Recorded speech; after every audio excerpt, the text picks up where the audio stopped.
done during the week to recalibrate that or build that as quickly as it can? Yeah, you just practice, spend time together, talk about the looks you think you might get, and just try to communicate as best you can.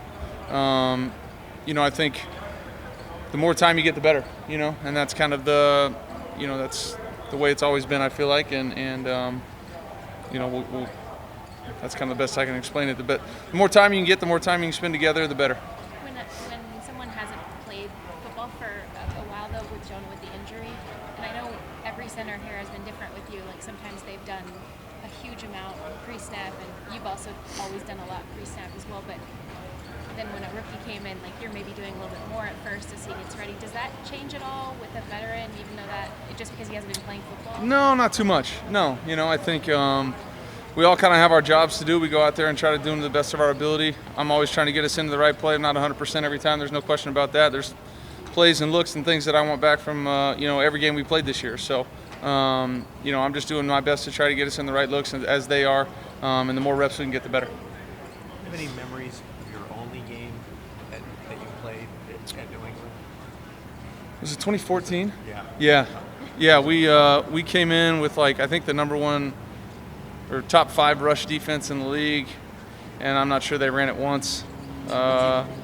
That's kind of what New England used to do with Belichick and Brady and those guys. It was like, hey, these guys stopped the run, and I think they threw it 60 times, a bunch of empty, quick game stuff. They pressed Calvin with Browner and played the safety over the top in man coverage and put Revis on Golden. Riley Reef got hurt in the first play of the game at left tackle, foot injury. I don't know. It was a tough day. It wasn't pretty. It wasn't pretty. They did a really nice job. I mean, that's a pretty good setup to stop the 2014 Lions on offense. Double Calvin and put Revis on Golden, and we got hurt up front and we didn't run it great. So it was a tough day for sure. Looking forward to going Other than that, I remember nothing. Are you looking forward to going back and having? Yeah, no, it's a fun. It's obviously got a bunch of history. It's a great place to play. Outdoor stadium should be a great crowd. I'm sure it'll be a lot of fun. Small sample size, but have you noticed any difference in the spacing once you go back? Some teams yes, some teams no. I think you look in the Minnesota game and the first touchdown to Kyron was a double-double, doubling 17, doubling 10. And then some teams like last week, you think you might get a certain coverage and maybe you just get a little bit more zone, than a heavy man group. It's coordinator to coordinator, week to week down there. How do you think you guys, or what do you think you guys need to get the running game going? Yeah, I mean, I think it's everybody, right? It's hat on a hat, and from the front, hat on a hat at tight end, receivers doing the same thing. I'm trying to make sure I'm doing my job, getting us in and out of the right ones to make sure we have advantage. And then it's an attitude. It's an attitude to go out there and run the football. I think the more success you have, the more confidence you build in it. So we just got to go out there and earn that success, and then it'll build from there. Do you have any more thoughts on the red zone struggles after being able to watch the film and see what happened, what didn't happen against Miami? Didn't have a ton of snaps down there. It felt like we were kind of right on that fringe area mostly. Didn't get down into some of the stuff where they changed their coverage.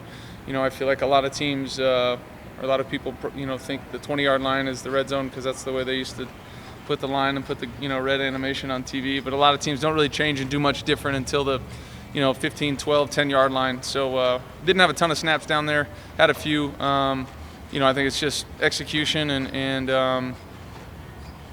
being able to run the football effectively down there is always a plus. But we're always just trying to get the ball in the end zone.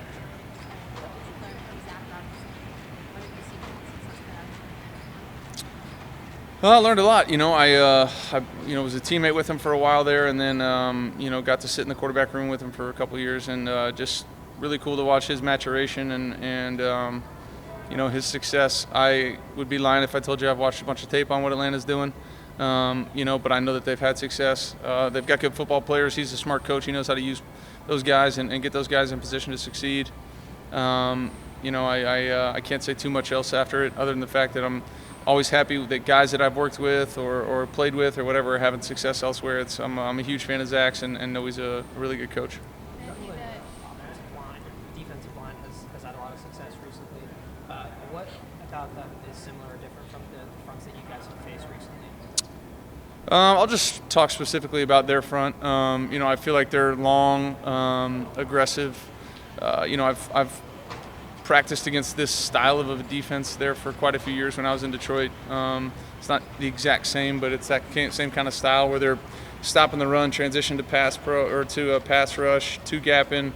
Do a really nice job of stopping the run with just their front, just the box, and then getting after the passer. They transition well, and we talk about it in our room. I'm sure every defense talks about it, and in their team meetings, you earn the opportunity to rush the passer by being good on first and second down, and they're no different. So, got to be aware of their length. They're a strong rush group, but they definitely they earn their ops on first and second down and to go after it and on third down.